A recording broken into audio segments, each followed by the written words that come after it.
Railroad retirement, Social Security, teacher pensions, disability. Retirement isn't one size fits all anymore. So how do all these different systems work? And more importantly, how do they work together? If you're planning on retiring or already living it, this one's for you. Let's get into it today on the Howdy Neighbor Retirement Show. It's the Howdy Neighbor Retirement Show.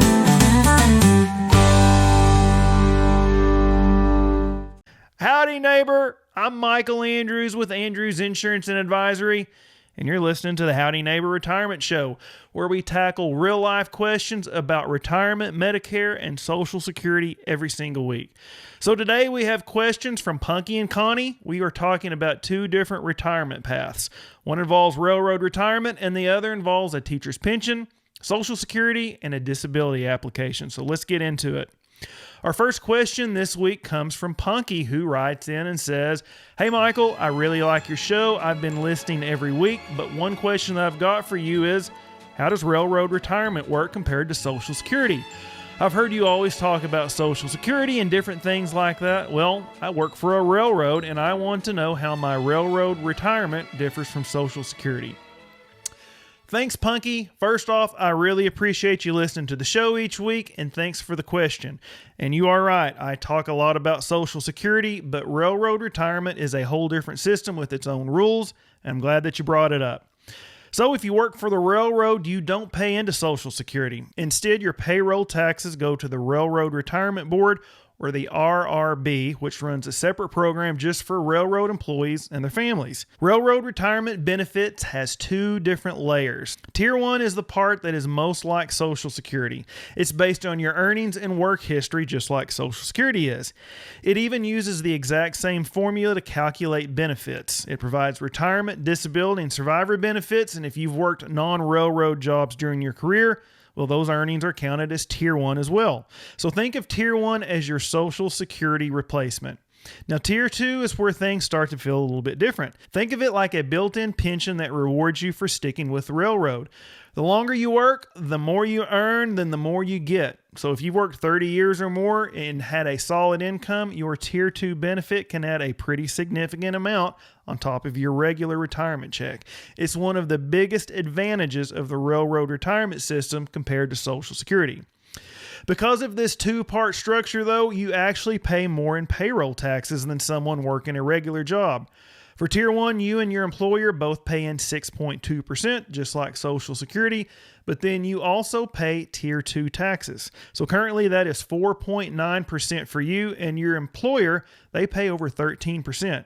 So yes, you're paying more in, but you're getting more in return, especially if you stick with the railroad for an entire career.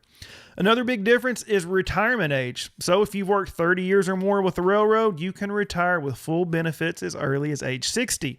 That is a huge advantage over Social Security, where full retirement age is 66 or 67, depending on your birth year.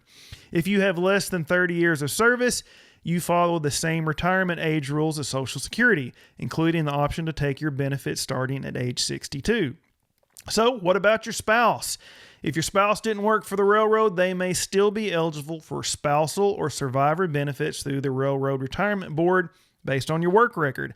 And if your spouse worked in a regular Social Security covered job, there may be some coordination between the Railroad Board and the Social Security Administration when it comes to those benefits and how they interact.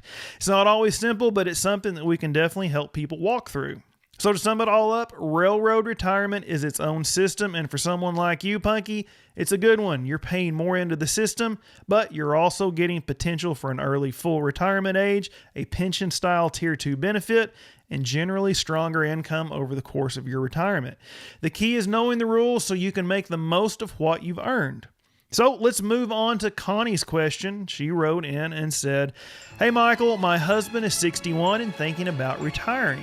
He will have a pension through being a teacher and will have Social Security, and he's also thinking about applying for disability. How does all of this work together? Can you still work while applying for disability?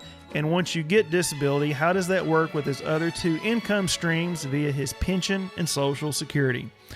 That's a great question, Connie, and I'm so glad that you asked, especially with the big changes that we've seen in 2025.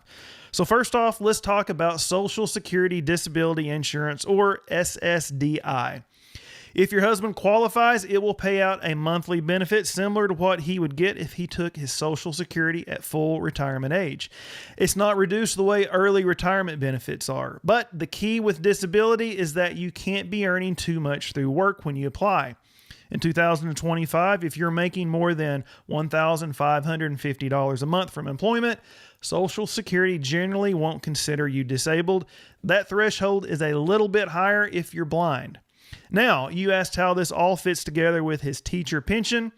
In the past, folks who had a pension from a job that didn't pay into Social Security, like many teacher systems, could see their Social Security benefit reduced by something called the Windfall Elimination Provision, or the WEP. But that rule was recently repealed, so now if your husband qualifies for Social Security, either through disability or regular retirement, his teacher pension will not reduce his Social Security benefit.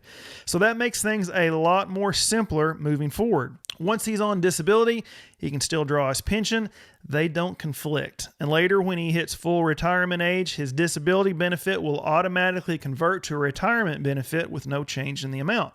So in that sense, his pension and Social Security will work just like two separate income streams. If later he decides he wants to go back to work in some way, he'll need to watch that income threshold closely while on disability, because making too much could disqualify him. But once he transitions to regular retirement benefits, those earning limits go away once you reach your full retirement age. So here is the bottom line. Yes, your husband can apply for disability while still working, but he'll need to keep an eye on how much he's earning. Social Security has strict income limits during the application process. If he's approved for disability, his monthly benefit will be based on what he would have received at his full retirement age and not the reduced amount that he would get by filing early.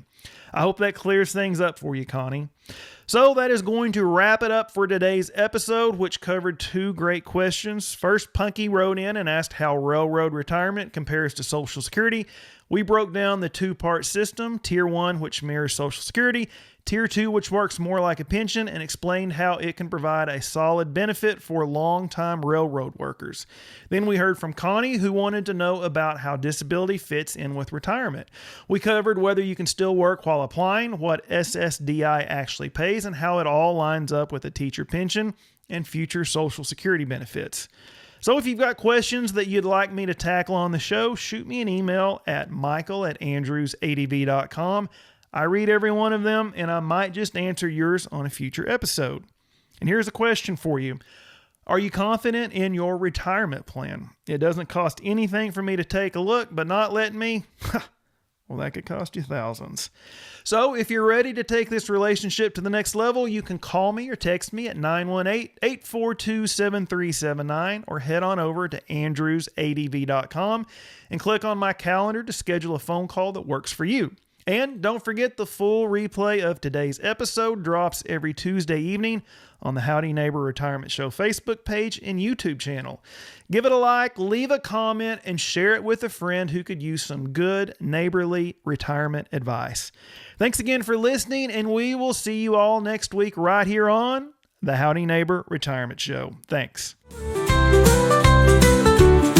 It's the Howdy Neighbor Retirement Show, helping you plan so your money will grow.